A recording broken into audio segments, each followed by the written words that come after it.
Hello friends, मैं हूं सन्मय प्रकाश और आप देख रहे हैं यूट्यूब चैनल सरकारी जॉब न्यूज़। तो कैसे हैं आप लोग।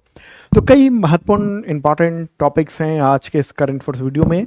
जैसे पहली बार भारत ने परमाणु हथियार को तैनात किया है। अभी तक ये था कि ढेर सारे हथियार थे, हथियारों की संख्या भी बढ़ गई है, लेकिन तैनाती पहली बार हुई है। इसके बारे में जानेंगे और भी कई सारे महत्वपूर्ण क्वेश्चन, सैकड़ों भूकंप एक ही दिन में, ये चर्चा करेंगे। और भी कई सारे क्वेश्चन हैं, देख रहे हैं आप। शुरू करते हैं दोस्तों। और पहला इंपॉर्टेंट क्वेश्चन लेते हैं। ये नहीं है क्वेश्चन, ये तो आईएसपीसीएस का जो बैच है उसके लिए प्रश्न होते हैं स्टेटमेंट वाले।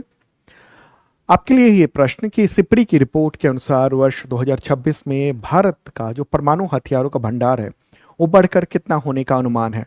अब कितना हो गया है, अनुमान कितना है? आंसर होगा 190। ठीक है। और ये न्यूज़ भी आप देख रहे हैं कि भारत ने, द हिंदू ने लिखा है, भारत ने अपना जो परमाणु हथियारों का जो जखीरा है उसमें विस्तार किया है। और ये रिपोर्ट किसने जारी की है? तो सिपरी ने की है। सिपरी का फुल फॉर्म होता है Stockholm International Peace Research Institute. ये दुनिया भर में बहुत ही प्रमुख प्रतिष्ठित संस्थान है और अंतर्राष्ट्रीय स्तर पर हथियारों का जो डेटा है वो ये जारी करता है और दुनिया भर पर नज़र रखना है। दुनिया भर में इसके आंकड़े जो है ना वो विश्वसनीय माने जाते हैं। तो सिपरी का जो मुख्यालय है स्टॉकहोम में है, स्वीडन में है। तो ये रिपोर्ट जारी हुई है। रिपोर्ट का नाम है सिपरी ईयर बुक 2026।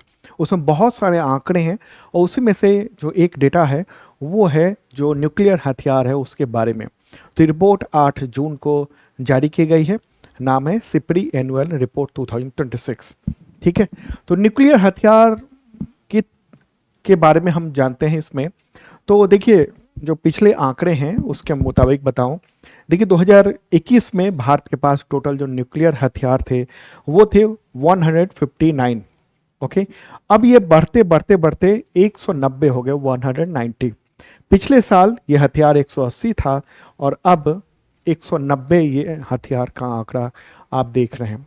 और ख़ास बात है कि पहली बार भारत ने न्यूक्लियर हथियार को तैनात कर दिया है। ये दो चीज़ें हैं, न्यूक्लियर हथियार होना अलग बात है, न्यूक्लियर हथियार जो है वो रखा हुआ है, स्टोर किया हुआ है, लेकिन अगर तैनात करने की बात होगी तो ये देखिए, जैसे कि ये जो मिसाइल है ना, मिसाइल के ऊपर वॉरहेड कहते हैं इसको, ये वाला जो हिस्सा है इसी में हथियार फिट कर दिया जाता है।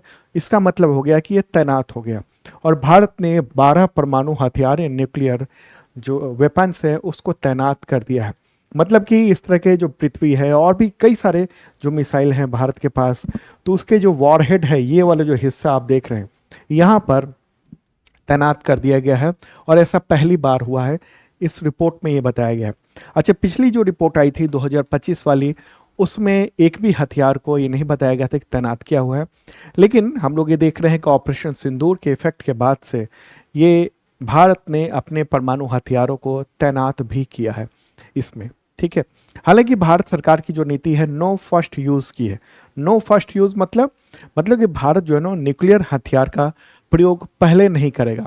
लेकिन अगर भारतीय बलों पर कहीं भी अगर बायोलॉजिकल यानी जैविक हथियार से या केमिकल हथियारों से भी हमला होता है तो भारत परमाणु हथियारों से अपनी जवाबी कार्रवाई यानी रिटेलिएशन करने का सुरक्षित विकल्प रखता है। और ये भारत की जो नीति है वो है। ठीक है। तो पड़ोसी देशों की अगर बात करेंगे तो पाकिस्तान के पास 170 परमाणु हथियार हैं, पिछले साल भी इतने थे। चीन की बात करेंगे, चीन ने अपना जखीरा बहुत बढ़ा लिया है। उसके पास टोटल जो न्यूक्लियर हथियार हो गए हैं 620 हैं और उनमें से 34 को उसने तैनात किया हुआ है। क्लियर होगा बात। तो ये है इंपॉर्टेंट ये डेटा। ओके। अच्छा, भारत में जो न्यूक्लियर हथियार है वो किसके जिम्मे है? तो ये पूरा का पूरा जिम्मा होता है स्ट्रेटजिक फोर्सेस कमांड का, यानी SFC। ओके। इसी के पास कमांड होता है और इसका गठन 4 जनवरी 2003 को वाजपेयी सरकार के द्वारा किया गया था। उस वक्त के जो प्रधानमंत्री थे अटल बिहारी वाजपेयी, उनके द्वारा। और ये इंडियन आर्म फोर्सेस यानी आर्मी, नेवी और एयरफोर्स, उन सब का एक कमांड है। ओके। और ये इसको कभी कभी स्ट्रेटजिक न्यूक्लियर कमांड भी कहा जाता है। और ये न्यूक्लियर कमांड अथॉरिटी यानी NCA, जिसके चेयरपर्सन प्राइम मिनिस्टर होते हैं, तो उसके अंतर्गत ये हिस्सा है न्यूक्लियर कमांड अथॉरिटी का। ठीक है। तो न्यूक्लियर कमांड अथॉरिटी जो है ना, वो उसके दो हिस्से हैं, एक पॉलिटिकल है और एक जो है एग्जीक्यूटिव टाइप का है। तो पॉलिटिकल का हेड जो है ना वो प्राइम मिनिस्टर होते हैं, और उन्हीं के निर्देश के बाद ही हथियार चलाया जा सकता है भारत में। जैसे अमेरिका में कहते हैं ना परमाणु ब्रीफ केस होता है, इसी तरीके का पूरी व्यवस्था भारत में भी की गई है, लेकिन दूसरे ढंग से। चलिए आगे बढ़ते हैं, अगला क्वेश्चन लेके। सिपड़ी की एनुअल रिपोर्ट 2026 के अनुसार दुनिया भर में सबसे ज्यादा परमाणु हथियार किस देश के पास होने का अनुमान है? ये अनुमान क्यों मैंने बताया, पिछले भी क्वेश्चन में अनुमान ही लिखा है, क्योंकि इसने सिपड़ी ने ये डेटा जो है अनुमान लगाया है अपने डेटा में। ठीक है, इसमें दरअसल क्या होता है कि कोई भी सरकारें ये जारी नहीं करती हैं कि हमारे पास कितने परमाणु हथियार हैं।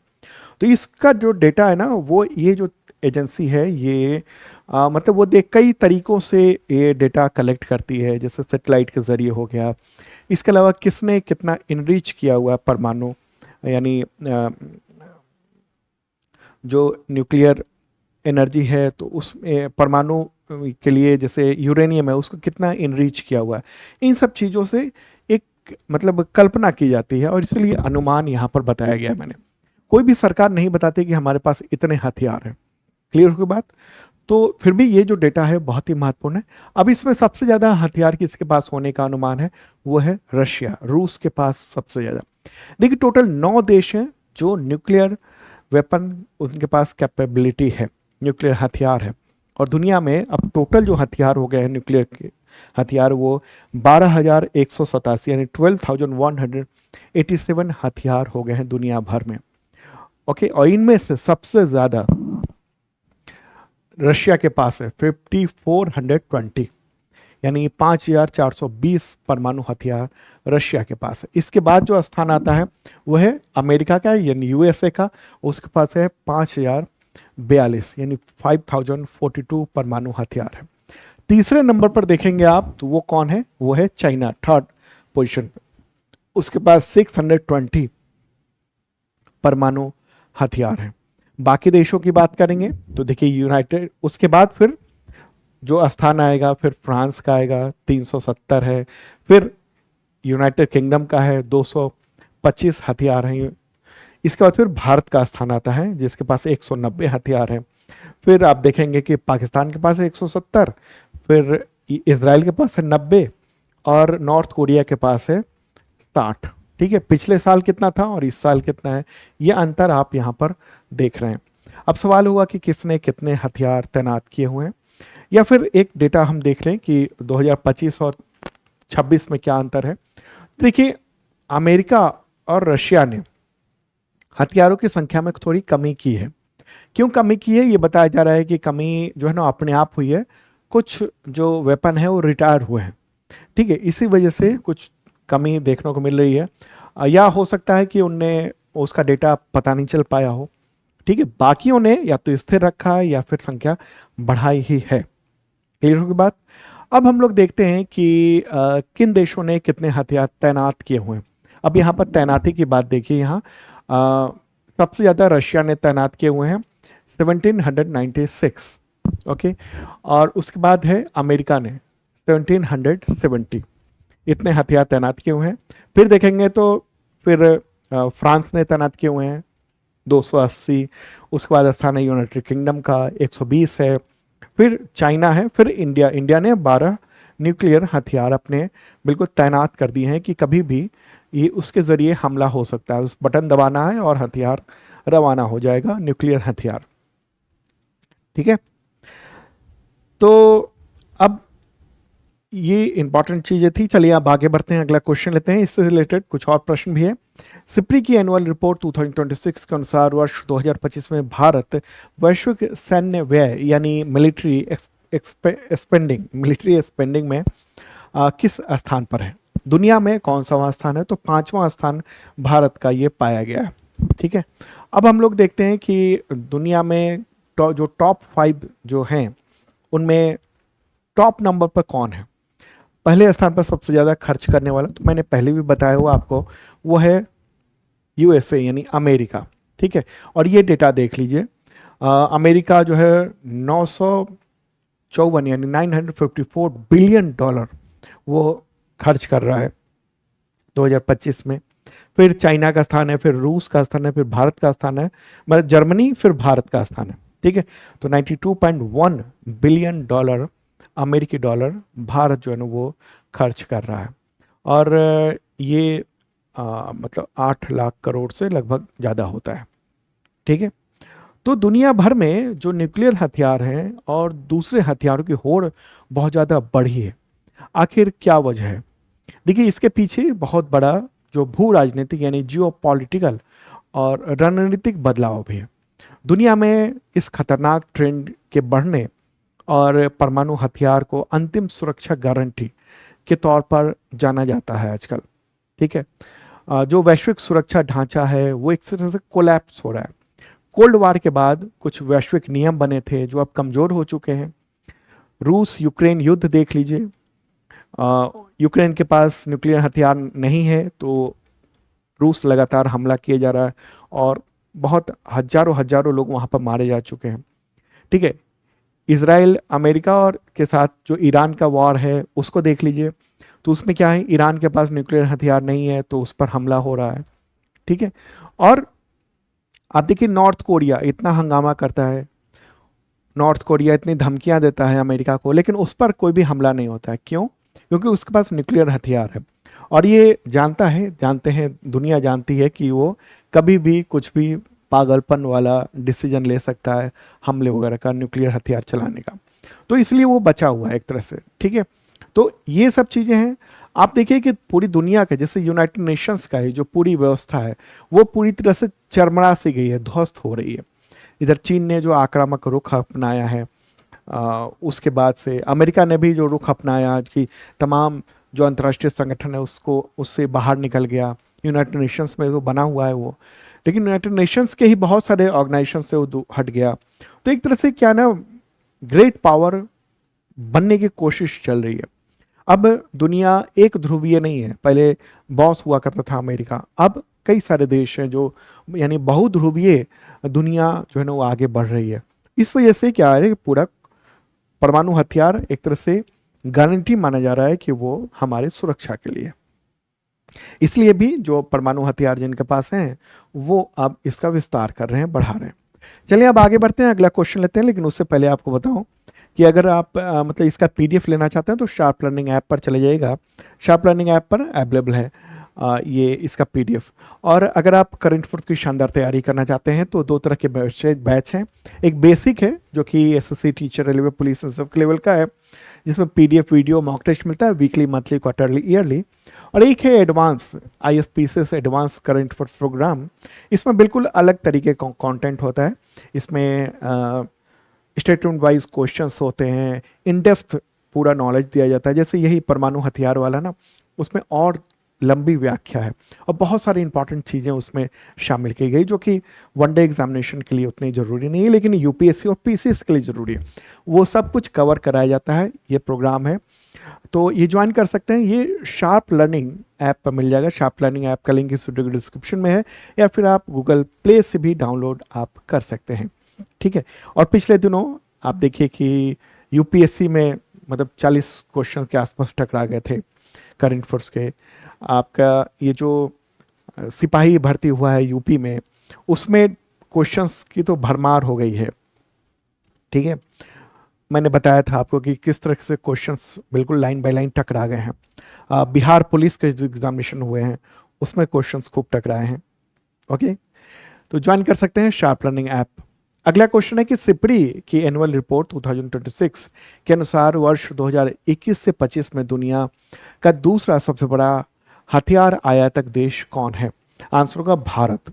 भारत दूसरा है, सबसे बड़ा आयातक देश जो है वो है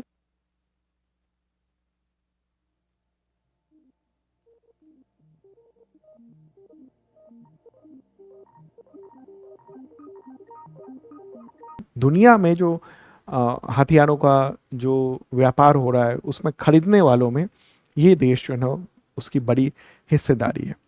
ठीक है, तो ये है इंपॉर्टेंट बात। भारत जो है ना ज़्यादातर जो इंपोर्ट करता है, जैसे रूस से करता है अपनी ज़रूरत, मतलब अब जितना भी इंपोर्ट करता है उसका काफ़ी बड़ा हिस्सा। ठीक है, क्या क्या खरीदता है? मुख्य रूप से जो लड़ाकू विमान के जो पार्ट्स हैं वो सब खरीदता है। पनडुब्बी, मिसाइल सिस्टम जैसे S-400 भारत ने आयात किया था। इसके अलावा भारत जो है ना फ्रांस से भी खरीदता है बहुत बड़े पैमाने पर, जैसे फ्रांस से राफेल खरीदा।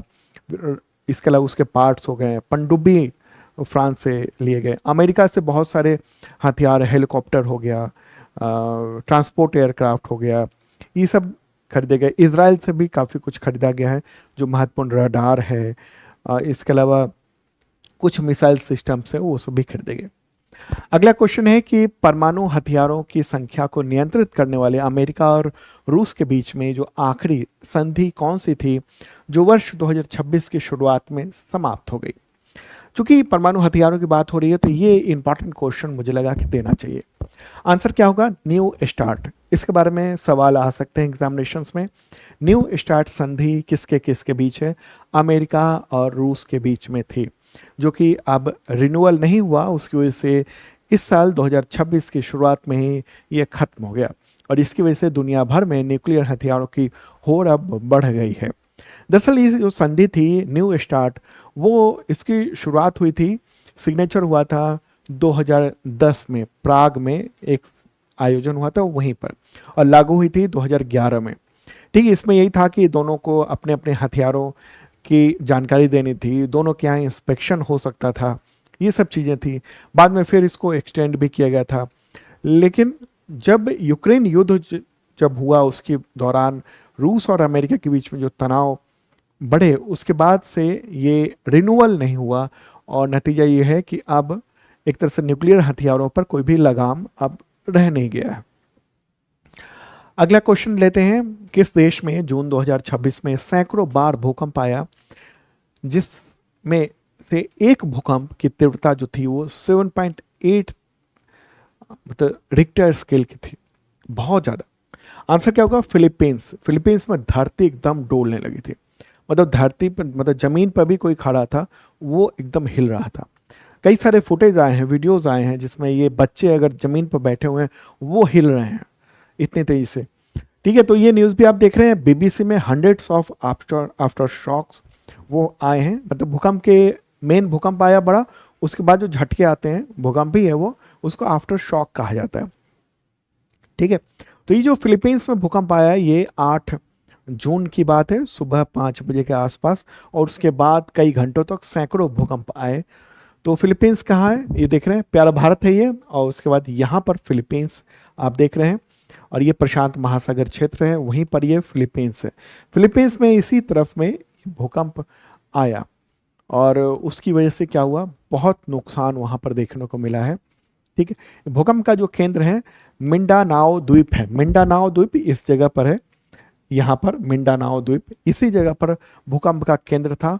और ये जो भूकंप इतना तगड़ा था कि इसके शॉक वेव जो है ना वो दूर तक गए हैं, भारत तक गए हैं शॉक वेव। भारत में बहुत हल्का सा महसूस हुआ, लेकिन वहाँ तक ये शॉक वेव थे।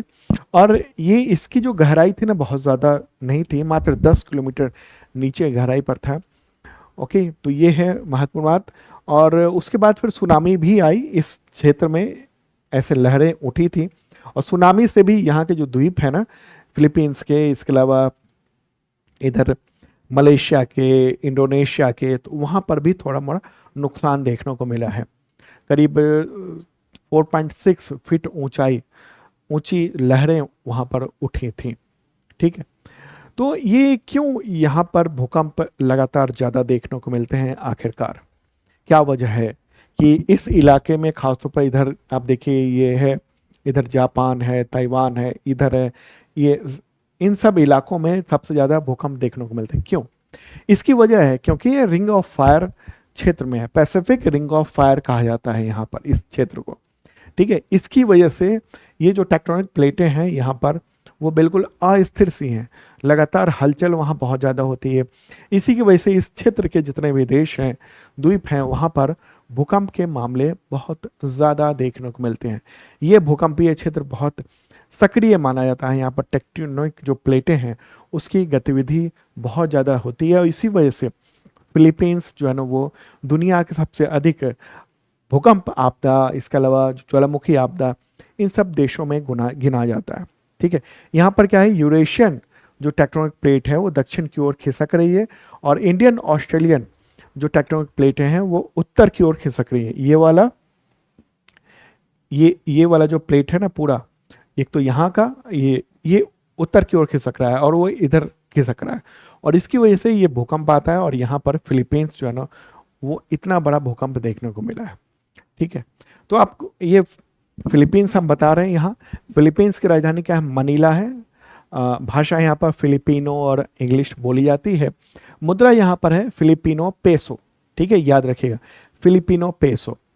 और पड़ोसी देश की बात करेंगे तो इसका जो पड़ोसी देश है, जैसे समुद्री पड़ोसी ताइवान हो गया, इस तरफ हो गया, इधर चाइना हो गया। चीन का काफ़ी दावा रहता है इस इलाके के जो समुद्र है उस पर। ठीक है, इसका और पड़ोसी देश कहेंगे तो इधर समुद्री पड़ोसी वियतनाम हो गया। ठीक है, सीधा पड़ोसी देखेंगे इधर पास में तो ये मलेशिया हो गया, फिर इधर इंडोनेशिया के कई सारे द्वीप हैं यहाँ पर, तो ये सब इसके पड़ोसी देश ये हैं। ठीक है, अच्छा चलिए अब आगे बढ़ते दोस्तों, अगला क्वेश्चन लेते हैं। विश्व महासागर दिवस कब मनाया जाता है? तो 8 जून को मनाया जाता है, और इस बार की थीम है नए सिरे से सोचें, हमारी जानी पहचानी दुनिया से परे, हमारे महासागर के साथ नया रिश्ता। ये है इस बार की जो थीम है वो। ठीक है, अगला क्वेश्चन लेते हैं कि भारत ने कौन सी भी बार SAFF यानी सैफ महिला चैंपियनशिप 2026 का खिताब जो है ना वो जीत लिया है? आंसर क्या होगा? 6ठी बार भारत ने यह खिताब जीता है। फाइनल मुकाबले में भारत ने जो इससे पहले जो चैंपियन था बांग्लादेश, उसको हराकर यह रिकॉर्ड 6ठी बार ये नाम अपने अपने नाम किया है। ओके, सैफ का फुल फॉर्म क्या होता है? फुल फॉर्म होता है साउथ एशियन फुटबॉल फेडरेशन। ठीक है, तो ये मेजबानी जो है ना भारत कर रहा था, और इसमें जो है ना महिला फुटबॉल टीम जो भारतीय थी उसने शानदार काम किया है। ओके, तो फाइनल मैच जो हुआ था वो गोवा के मारगोवा इससे जो पंडित जवाहरलाल नेहरू स्टेडियम है वहीं पर आयोजित किया गया था फाइनल मैच, और ये अभी जून में ही हुआ था। ठीक है, 8वां संस्करण था ये। कई देशों ने पार्टिसिपेट किया, भारत, बांग्लादेश, नेपाल, भूटान, श्रीलंका और मालदीव ने। प्रमुख जो अवार्ड कहेंगे तो चैंपियन तो भारत बना, 6ठा खिताब, उप विजेता बांग्लादेश बना, मोस्ट वैल्यूएबल प्लेयर का खिताब मिला है सैनी फिडा निंग्रम, भारत की खिलाड़ी हैं। टॉप स्कोरर अवेका सिंह, भारत की खिलाड़ी हैं। सर्वश्रेष्ठ गोलकीपर पंथोई चानू इलांग बम, भारत की खिलाड़ी हैं। और player of fair player award जो मिला है वो है नेपाल को।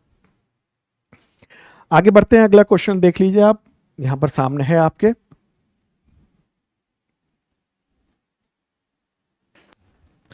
प्रश्न है कि किस खेल की भारतीय दिग्गज खिलाड़ी डांगमेई ग्रेस, उन्होंने जून 2026 में अंतर्राष्ट्रीय खेल से अपने संन्यास की घोषणा की है?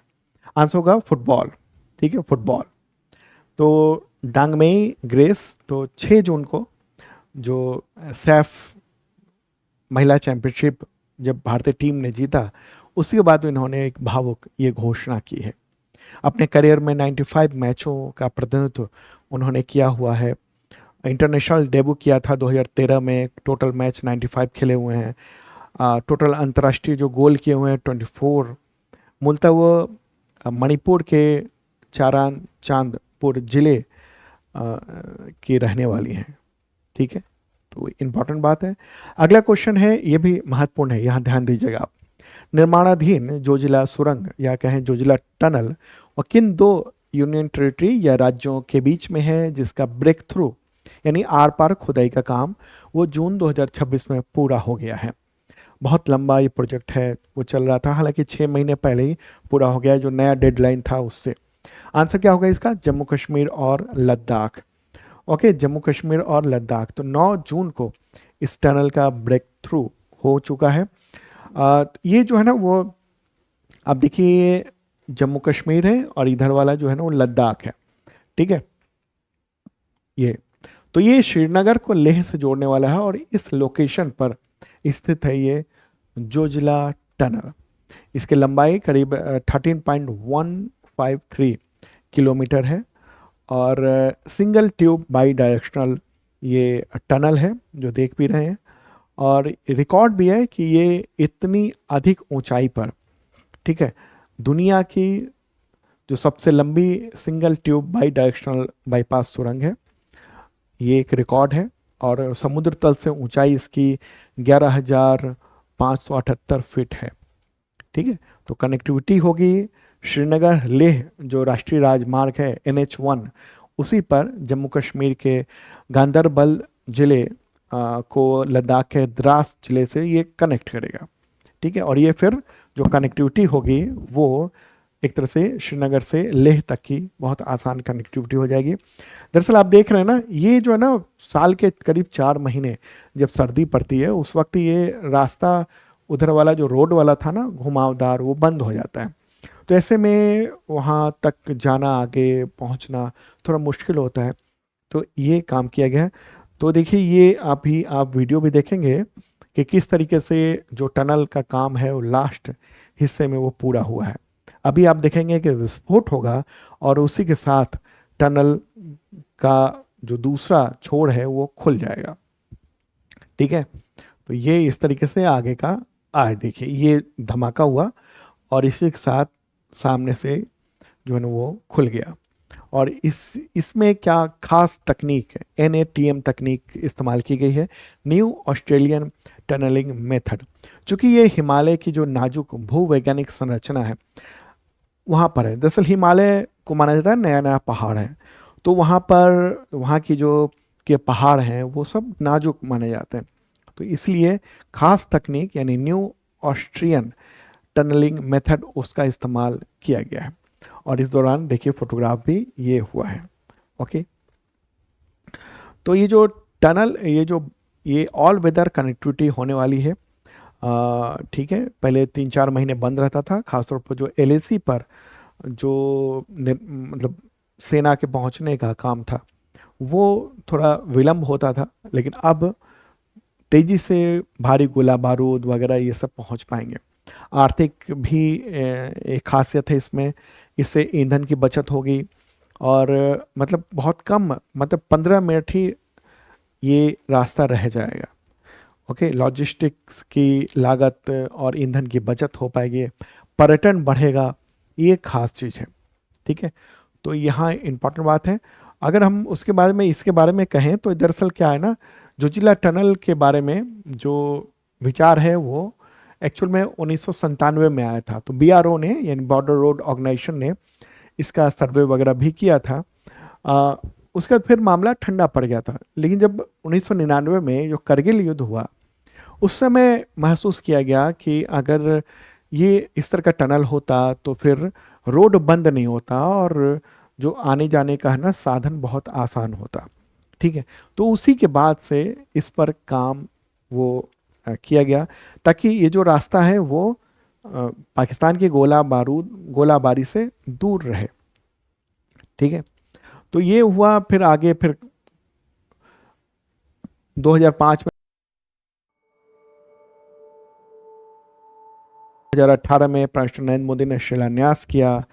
फिर रीमॉडलिंग हुआ, मतलब 4,000 करोड़ रुपए की बचत हुई। फिर क्या हुआ कि एक कंपनी थी, भारत सरकार के द्वारा ही समर्थित कंपनी थी, तो IL&FS वो कंपनी जो है ना वो वित्तीय संकट में डूब गई थी, इसलिए काम रुक गया था। फिर 2020 में रीमॉडलिंग हुआ उसका, फिर निर्माण कार्य जो है ना वो नए तरीके से शुरू हुआ और अब हम देख रहे हैं कि इस वक्त जो है ना वो Megha engineering and infrastructure limited उसको काम सौंपा गया था और टनल का ब्रेक थ्रू हो चुका है अब, यानी आर पार जो है ना वो रास्ता हो चुका है। ठीक है, अब आगे का काम होगा और उम्मीद यही जताई जा रही है कि फरवरी 2028 तक ये जनता को के लिए ओपन कर दिया जाएगा। चलिए आगे बढ़ते हैं। अगला क्वेश्चन है कि अंडर 18 हॉकी एशिया कप 2026 की विजेता टीम का नाम बताएं। आंसर क्या होगा? भारत, इंडिया। भारत ने मेजबान जापान को, यानी जापान में आयोजित हो रहा था, उसको हराकर ये खिताब हॉकी एशिया कप जो मेंस का है वो जीत लिया है। ठीक है, तो गोल्ड भारत ने जीता, सिल्वर जापान ने और पाकिस्तान ने ब्रॉन्ज मेडल जीता है। अगला क्वेश्चन है कि प्रथम विश्व योगासन चैंपियनशिप 2026 उसमें टॉप स्थान पर किस देश, मतलब किस देश के जो लोग थे वो टॉप स्थान पर रहे, तो भारत। ठीक है, तो ये भारत ने ही प्रथम विश्व योगासन चैंपियनशिप उसका आयोजन किया था और भारत ने 102 टोटल गोल्ड मेडल प्राप्त किए। ठीक है, इसके अलावा 9 सिल्वर, 3 ब्रॉन्ज मेडल, तो टोटल 114 पदक थे। 5 दिन का आयोजन था, 79 कंट्रीज ने हिस्सा लिया उसके एथलीट ने। भारत नंबर 1, सेकंड पे जापान था, थर्ड पे अर्जेंटीना, फोर्थ पे सिंगापुर और फिफ्थ स्थान नेपाल के खिलाड़ियों ने प्राप्त किया। अगला क्वेश्चन है कि बिरसा मुंडा का शहादत दिवस कब मनाया जाता है? आंसर होगा 9 जून को मनाया जाता है। 9 जून सन 1900 में रांची जेल में बिरसा मुंडा ने अंतिम सांस ली थी। ठीक है, तो कई सारे राज्यों में जैसे बिहार, उड़ीसा, झारखंड, छत्तीसगढ़, पश्चिम बंगाल के वहाँ के आदिवासी क्षेत्रों में बिरसा मुंडा को भगवान की तरह पूजा जाता है और अंग्रेजों के खिलाफ उन्होंने बड़ी लड़ाइयाँ लड़ी थी। अगला क्वेश्चन है कि विश्व प्रत्ययन दिवस कब मनाया जाता है, यानी एग्रेडेशन डे? आंसर का 9 जून को, और इस बार की जो थीम है वो है इनोवेशन, भरोसा, सस्टेनेबिलिटी, एग्रेडेशन की ताकत। ये रही इस बार की थीम।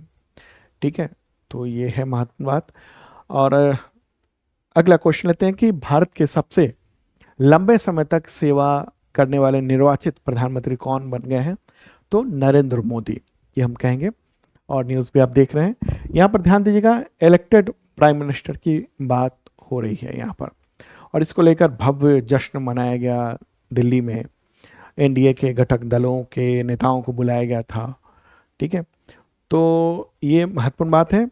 यहाँ पर ध्यान दीजिएगा आप कि ध्यान देने वाली बात ये है कि नरेंद्र मोदी जो है ना वो 26 मई 2014 से 10 जून 2026 तक, मतलब जब ये दावा किया जा रहा है कि रिकॉर्ड टूटा, उस दौरान तक 4399 दिन लगातार निर्वाचित प्रधानमंत्री रहे। और सरकार जो कह रही है ना अटल, मतलब सरकार जो कह रही है जवाहरलाल नेहरू के बारे में, उनका जो प्रधानमंत्री का कार्यकाल गिन रही है सरकार, वो 13 मई 1952 से लेकर 27 मई 1964 तक, और उसको गिन रही है कि लगातार निर्वाचित प्रधानमंत्री के तौर पर 4398 दिन। दरअसल प्रधानमंत्री बने थे पंडित जवाहरलाल नेहरू कब? 15 अगस्त 1947 को, जब देश को आज़ादी मिली थी तब। ठीक है, लेकिन उस समय मतलब अंतरिम सरकार थी, तो सरकार का कहना है कि नहीं, अंतरिम सरकार थी तो इसलिए हम उसको काउंट नहीं करेंगे कि निर्वाचित सरकार थी। ओके, हालांकि विपक्ष का ये कहना है, जैसे कांग्रेस का कहना है, कि संविधान सभा का जो है ना वो पूरा इस सरकार को मतलब एक तरह से मतलब समर्थन प्राप्त था संविधान सभा का। ठीक है, तो इसलिए भाई प्रधानमंत्री तो कहेंगे। इस तरीके से अगर देखेंगे टोटल 15 अगस्त से 27 मई 1964 तक तो 6130 दिन होते हैं, लेकिन सरकार को कहना है कि नहीं नहीं, हम सबसे लंबे समय तक प्रधानमंत्री रहे हैं, तो ठीक है, मान लीजिए आप बात। ओके, लेकिन एक्चुअल अगर बात करेंगे टोटल प्रधानमंत्री कार्यकाल, तो नेहरू का कद तो बहुत ही ऊंचा है। ठीक है, सरकार का ये कहना है कि निर्वाचित कार्यकाल को ही गिना गया है। तो अगर आप इस तरीके से अगर गिनेंगे तो एक तरह से आप देखिए ना, जो मतलब इस दौरान जो ये जो सरकार थी, अंतरिम सरकार थी, प्रधानमंत्री जवाहरलाल नेहरू थे, गृह मंत्री सरदार वल्लभ भाई पटेल थे, कानून मंत्री डॉक्टर भीमराव अम्बेडकर थे। तो जब निर्वाचित हुई सरकार उसके बाद तो फिर आप देख लीजिए ना भाई, गृह मंत्री जो थे सरदार वल्लभ भाई पटेल, उनकी तो डेथ हो गई थी निर्वाचित सरकार बनने से पहले ही, तो क्या उसको नहीं गिनेंगे? बहुत सारी बातें हैं, लेकिन यहाँ निर्वाचित सरकार की बात हो रही है तो उसमें हम नरेंद्र मोदी को देखेंगे हम। ठीक है, क्लियर होगी बात, यहाँ पर कंफ्यूज नहीं होना है। ओके, तो दोस्तों ये था इंपॉर्टेंट करंट अफेयर्स आप एग्जामिनेशंस के लिए। शार्प लर्निंग ऐप अगर आप डाउनलोड नहीं किया तो ज़रूर कर लीजिएगा, और ऑफर चल रहा है बैचेज पे, तो ज्वाइन कर सकते हैं, ऑफर फिर ख़त्म हो जाएगा। ओके, मिलते हैं नेक्स्ट वीडियो में, बाय।